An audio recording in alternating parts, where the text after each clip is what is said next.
It seems like this could be, sporadic incidents. This could be like isolated, sporadic incidents. But hate crime against South Asians, specifically in Canada, they've risen sharply. There are reports out there over the past few years alone. Authorities, do you think they're treating this with a serious pattern? The far right can't be trivialized, says Adit. But then again, you need to look at the intricacy of the data as well. Many out there carrying out their lives in a very hospitable way. We, in 1985, we lost in air Kanishka. Unfortunately, 329 precious lives were lost.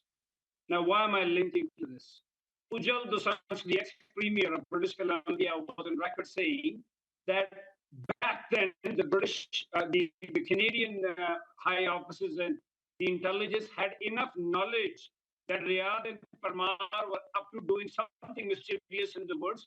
And the Indian government also told them that there is something out right. We have intelligence reports that, something's going to happen. This was post 1984. But now I'm going to quote Ujjal Dosanjh. He says that CS has said that, we don't need to worry. Maybe it's the blue turban fighting the red turban. And especially a lot of, with due respect, a lot of Punjabis that went back then and before then had gone for the menial job. So they said as long as they do menial jobs and they can, confine themselves to what we call the projects and those, low-income housing, we wouldn't worry about it. What happened till date in Canada? There is no completion. There is no end to it. We are still seeking justice. So yes, they've had this mentality of looking down on us. But in the last 25, 30 years, ever since technology came up, it actually came up in the 70s and the 80s when the engineers and the doctors went to the United States, and then it was followed by the technology people. So for them, they have a sort of confining a lot of Indians to the menial jobs, which, in Italy, you cannot produce cheese if the seeds were not working there. In England, too, in every part of the world. I mean, imagine Africa, America, Asia. Which continent in the world can you do without Indians? And we probably make some of the best immigrants. I'm not saying I'm only because I'm an Indian, because we don't indulge in anything criminal or on the wrong side of the law. Go to Netflix. You're right. Tell me how many Indians have used, cutting their wives and doing these murders. An average Indian, wherever he lands, he's gone there for roti, kapda, and makan. Within 15 days, you could quote me on this, within 15 days of an Indian landing in any country, irrespective of the immigration status, he's productive to the society, even if he's getting underpaid, pumping gas at minus 25 degrees.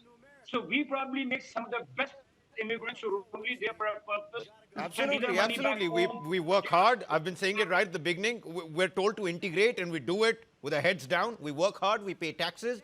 We contribute to the society. My final question, final 30 seconds here, Adit. You see, the man in the viral video, and you gave us your anecdote as well. Many thanks for that. The man in the viral video was neither undocumented, nor was he accused of any wrongdoing. He was yet allegedly told, and in what way, we already played that out, to go back to your mother, go back to where you came from. How does one really react to that? You said we shouldn't use abusive language, but do we take it standing down? Do we let them crawl all over us? What really happens in that position? Adit. So firstly, aberrations are not a norm.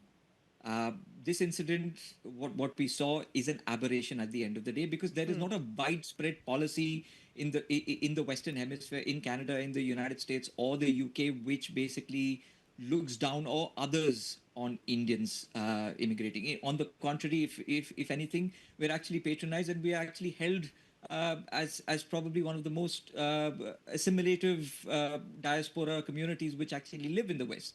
So which is why, let's not make this a norm. Secondly, how do we actually react to when there is vile racism? I think there are ways of actually not doing what Lovepreet said. Lovepreet did. I think that there are ways and mechanisms where you can actually register this with the authorities, and the authorities actually come down pretty hard on it. What we saw with Vikram Digwa, for example, the reason why Henry Novak got the wrong end of the stick and ended up giving his life